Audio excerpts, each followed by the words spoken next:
Dostlar, hər birinizi salamlayıram. Virus hepatitlərin hər biri haqqında həm geniş şəkildə, həm də qısa məlumatlandırıcı videolar çəkib paylaşdıq. Bu dəfə isə bu 5 hepatitli virusun hansında vaksinlər istifadə olunur, o haqqda qısa bir yekun məlumat verim.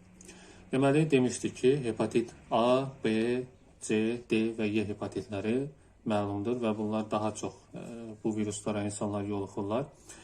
Və hər bir hepatitdən, ümumiyyətlə viruslu infeksiyalardan, bakterial infeksiyalardan fərqi yoxdur. Qoruma ən yaxşı yollarından biri onlara qarşı vaksin istifadə olunmasıdır. Lakin bu 5 tip hepatitlə hansına qarşı vaksin istifadə oluna bilər, onu deyim. Deməli, A virus hepatitinə, B virus hepatitinə və D virus hepatiti üçün hal-hazırda vaksin tətbiq oluna bilir. Lakin C və E hepatiti üçün hal-hazırda vaksin mövcud deyil. Olmayacaq anlamına da gəlmir. Ola bilər ki, zamanında, gələcəkdə bu olsun.